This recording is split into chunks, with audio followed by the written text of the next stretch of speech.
다 함께 사도신경하심으로 신앙 고백하겠습니다. 나는 전능하신 아버지 하나님 천지의 창조주를 믿습니다. 나는 그의 유일하신 아들 우리 주 예수 그리스도를 믿습니다. 그는 성령으로 잉태되어 동정녀 마리아에게서 나시고 본디오 빌라도에게 고난을 받아 십자가에 못 박혀 죽으시고 장사된 지 사흘 만에 죽은 자 가운데서 다시 살아나셨으며 하늘에 오르시어 전능하신 아버지 하나님 우편에 앉아 계시다가 거기로부터 살아있는 자와 죽은 자를 심판하러 오십니다. 나는 성령을 믿으며 거룩한 공교회와 성도의 교제와 죄를 용서받는 것과 몸의 부활과 영생을 믿습니다. 아멘. 다 함께 찬송가 149장 부르시겠습니다. 주 달려 죽은 십자가 찬송 드리겠습니다. 주 달려 죽은 십자가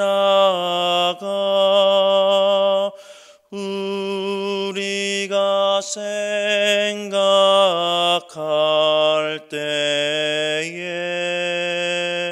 세상에 속한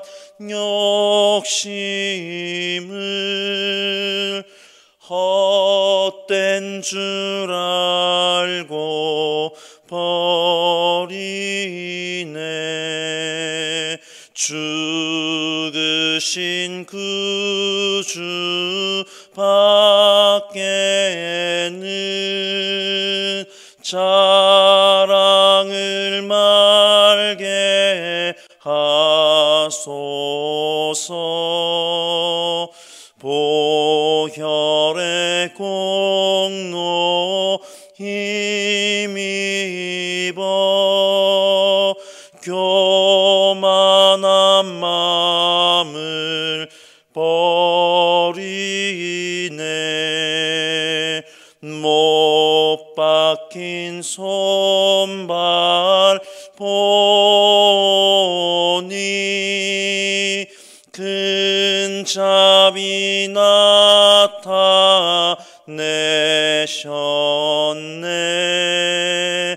가시로 만든 멸류관 우리를 위해 쓰셨네. 온 세상 만물 가져도 주내 못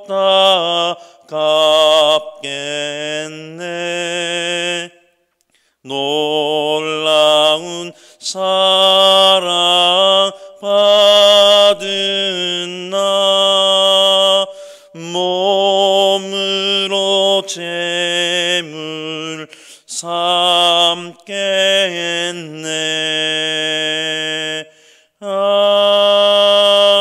아멘.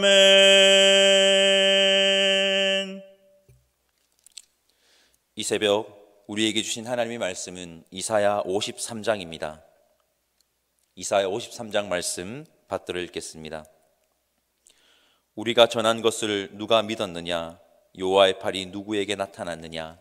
그는 주 앞에서 자라나기를 연한 순 같고 마른 땅에서 나온 뿌리 같아서 고운 모양도 없고 풍채도 없은즉 우리가 보기에 흠모할 만한 아름다운 것이 없도다. 그는 멸시를 받아 사람들에게 버림받았으며 간고를 많이 겪었으며 질고를 아는 자라. 마치 사람들이 그에게서 얼굴을 가리는 것 같이 멸시를 당하였고 우리도 그를 귀히 여기지 아니하였도다. 그는 실로 우리의 질고를 지고 우리의 슬픔을 당하였거늘 우리는 생각하기를 그는 징벌을 받아 하나님께 맞으며 고난을 당한다 하였노라. 그가 찔림은 우리의 허물 때문이요 그가 상함은 우리의 죄악 때문이라. 그가 징계를 받음으로 우리는 평화를 누리고 그가 채찍에 맞음으로 우리는 나음을 받았도다. 우리는 다 양 같아서 그릇 행하여 각기 제 길로 갔거늘 여호와께서는 우리 모두의 죄악을 그에게 담당시키셨도다. 그가 곤욕을 당하여 괴로울 때에도 그의 입을 열지 아니하였음이여 마치 도수장으로 끌려가는 어린 양과 털 깎는 자 앞에서 잠잠한 양같이 그의 입을 열지 아니하였도다.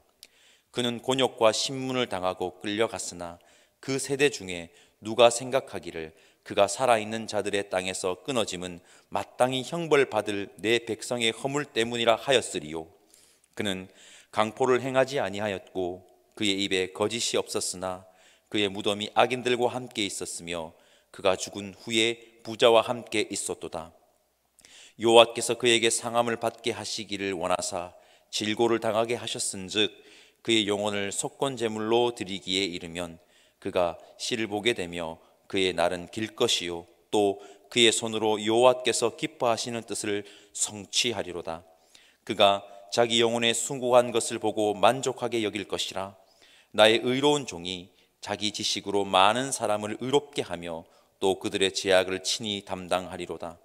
그러므로 내가 그에게 존귀한 자와 함께 몫을 받게 하며 강한 자와 함께 탈취한 것을 나누게 하리니 이는 그가 자기 영혼을 버려 사망에 이르게 하여 범죄자 중 하나로 해한임을 받았음이니라.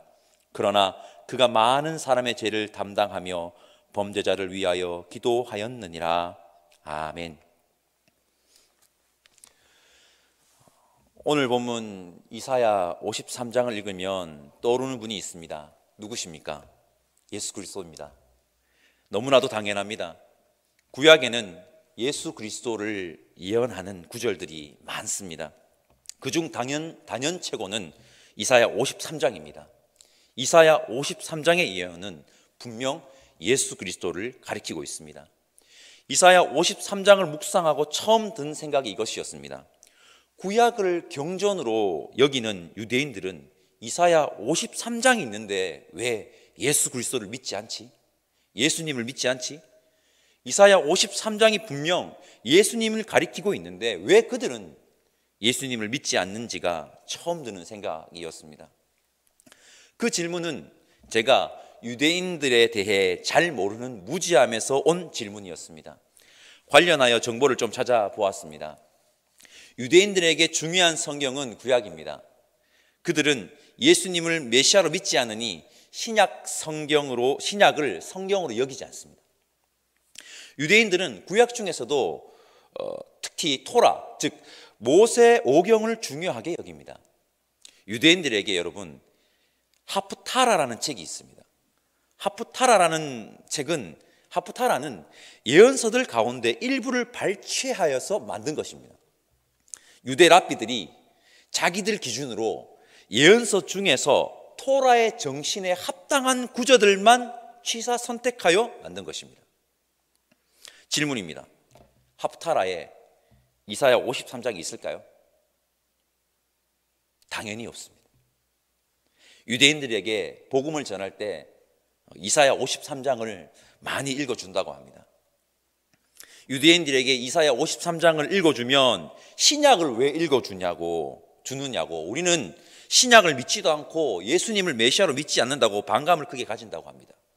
그런데 방금 읽은 이 성경이 구약 예언서 이사야 53장의 내용이라고 하면 적잖은 충격을 받는다고 합니다. 이사야 53장을 읽어준다고 그들이 다 예수님을 믿고 영접하는 것 아닙니다. 그러나 분명한 것은 비록 적은 수이지만 유대인들 사이에 이사야 53장을 통해 복음의 역사가 일어난다는 것입니다. 유대인들과 얽힌 이사야 53장의 이야기를 접하면서 얻은 교훈이 있습니다. 말씀을 취사 선택하여 자기가 좋아하는 구절들만 읽는 것은 역시 좋지 않구나입니다. 하나 제안을 드려봅니다. 2021년 성경 전체를 한번 읽어보는 것은 어떨까요? 한번 제안 드려봅니다. 또 하나 생각을 해본 점이 있습니다. 유대인들은 자기들이 보고 싶지 않아서 보지 않았다고 칩시다. 후손들에게 읽어주는 것이 싫어서 일부러 빼버렸다고 칩시다. 유대인들 참 답답하네. 왜 그래? 이런 반응은 크게 도움이 되지 않습니다. 말씀은 언제나 최종적으로 자신에게 향해야 하는 것입니다. 우리는 이사야 53장을 압니다.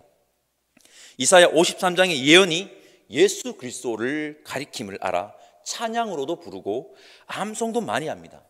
그런 우리가 예수님의 그 놀라운 사랑을 마음에 제대로 간직하고 있냐라는 물음이 저에게 들었습니다. 오늘 이 새벽 스스로에게 예수님의 그 놀라운 사랑의 감격이 있는지 한번 질문을 던져보고 묵상하는 귀한 시간 되었으면 좋겠습니다. 유대인들이 왜 예수 그리스도를 메시아로 믿지 않고 유대 랍비들은 왜 유대인들이 이사야 53장을 읽는 것을 꺼려해서 빼버렸을까요? 우리 2절에서 4절 말씀 함께 읽어보겠습니다. 2절에서 4절입니다. 그는 주 앞에서 자라나기를 연한 순 같고 마른 땅에서 나온 뿌리 같아서 고운 모양도 없고 풍채도 없은즉 우리가 보기에 흠모할 만한 아름다운 것이 없도다. 그는 멸시를 받아 사람들에게 버림받았으며 간고를 많이 겪었으며 질고를 아는 자라.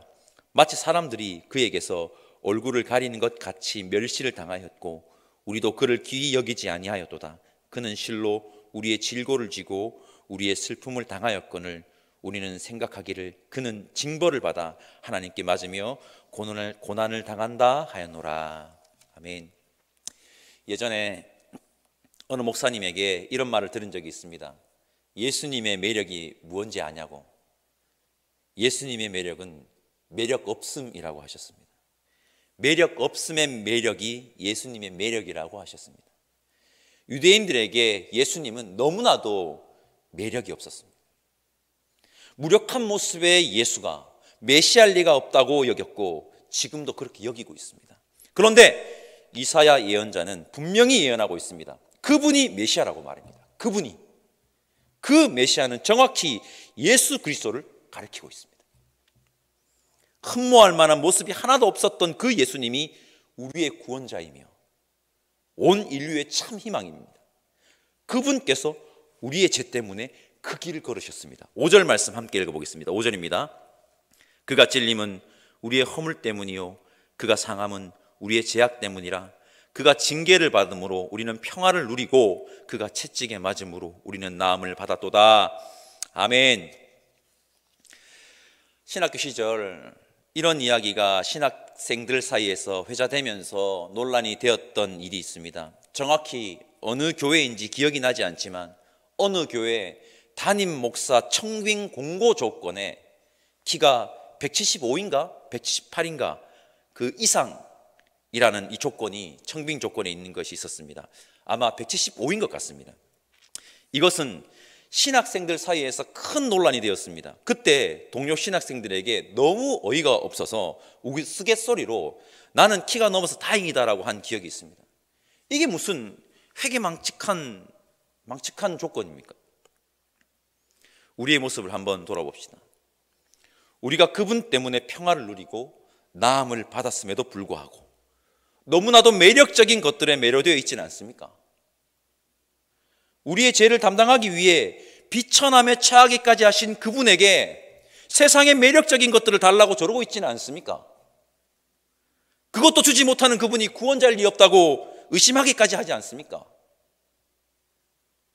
여러분, 예수님은 우리를 구원하기 위해 이 땅에 오셨고 그 고난의 길을 묵묵히 걸어가셨으며 승리하였습니다.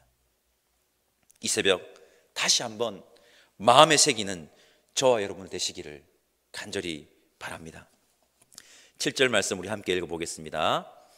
그가 곤욕을 당하여 괴로울 때에도 그의 입을 열지 아니하였으며 마치 도수장으로 끌려가는 어린 양과 털 깎는 자 앞에서 잠잠한 양같이 그의 입을 열지 아니하였도다.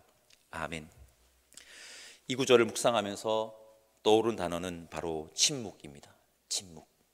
우리는 얼마나 많은 소리들을 하고 있습니까? 저도 마찬가지입니다. 너무 많은 말들을 쏟아내고 있습니다. 이 새벽 구원의 완성을 위해 묵묵히 침묵하시며 그 고난의 길을 걸으셨던 예수님을 묵상해 봅시다. 우리 역시 우리의 삶의 걸음에서 묵묵히 때로는 침묵함으로 그 길을 걸어가는 것이 우리 그리스도인들의 걸음이 아닐까라는 생각이 문득 듭니다. 제가 왜 메시아를 예언하는 구절들을 살피며 우리의 모습을 돌아보자고 계속해서 이야기하고 있는지 아십니까? 마가복음 8장 34절 말씀 제가 읽어보겠습니다. 잘 들어주시기 바랍니다. 무리와 제자들을 불러 이르시되 누구든지 나를 따라오려거든 자기를 부인하고 자기 십자가를 지고 나를 따를 것이니라. 아멘. 우리 역시 예수님을 따라 그 길을 걸어가야 하는 자들이기 때문입니다. 우리 역시 자기 십자가를 지고 그분을 따라야 하는 자들이기 때문입니다. 당시 이스라엘 백성들은 비참하게 바벨론으로 끌려갔습니다. 끌려가 보니 바벨론이라는 곳은 너무나도 화려했습니다. 이제 그들은, 하나님의 백성들은 화려하고 너무나도 매력적인 바벨론을 뒤로하고 광야길로 가야 합니다. 그렇게 광야길을 지나 예루살렘으로 가야 합니다. 예언자 이사야는 이사야 53장 고난의 종의 노래를 통해 그들의 삶, 다시 광야길을 지나 하나님께로 나아가야 하는 삶이 옳다고, 그 길이 맞다고, 그 길이 유일한 희망이라고 말하고 있습니다. 예수님께서 그 예언을 정확히 성취하기 위해 십자가의 길을 걸으셨습니다. 성도 여러분, 우리 역시 아무런 매력 없어 보이는 그 길, 하지만 온전하고 유일한 희망인 그 길, 그 광야길, 그 십자가 길을 걸어가야 하는 것입니다. 예수님을 따라야 합니다. 여러분, 지금 그 길을 걸어가고 있습니까? 너무나도 매력적인 것에 현혹되어 그냥 주저앉아 있지는 않습니까? 그 길을 걸으며 하나님 나라를 향해 가는 것이 바로 우리 그리스도인들의 삶입니다. 여러분, 그 길이 맞습니다. 그 길을 걸어가는 저 여러분들 되시기를 간절히 바랍니다. 우리의 메시아 예수님을 따라갑시다. 기도하겠습니다. 이사야 53장의 예언이 예수 그리스도를 가리키고 있음을 믿고 예수 그리스도가 우리의 구주임을 고백합니다. 그 십자가 사랑 때문에 우리가 평화를 누리고 회복을 얻음 또한 믿습니다. 주님, 그것을 믿는 자답게 예수님께서 걸어가시는 그 길, 예수님이 초대하신 그 길, 자기 십자가를 지고 나를 따르라고 하신 그 길을 걸어가게 하옵소서. 세상의 화려함이라는 매력에 빠져 그 길을 내팽개쳐버리는 어리석음을 범하지 않게 하시고 하나님 나라가 완성되는 그날까지 예수님과 함께 그 길을 걸어가는 우리가 되게 하옵소서. 감사드리며 우리를 위해 그 고난의 길을 묵묵히 걸으신 예수님의 이름으로 기도드립니다. 아멘. 하늘에 계신 우리 아버지, 아버지의 이름을 거룩하게 하시며 아버지의 나라가 오게 하시며 아버지의 뜻이 하늘에서와 같이 땅에서도 이루어지게 하소서. 오늘 우리에게 일용할 양식을 주시고 우리가 우리에게 잘못한 사람을 용서하여 준 것 같이 우리 죄를 용서하여 주시고 우리를 시험에 빠지지 않게 하시고 악에서 구하소서. 나라와 권능과 영광이 영원히 아버지의 것입니다. 아멘.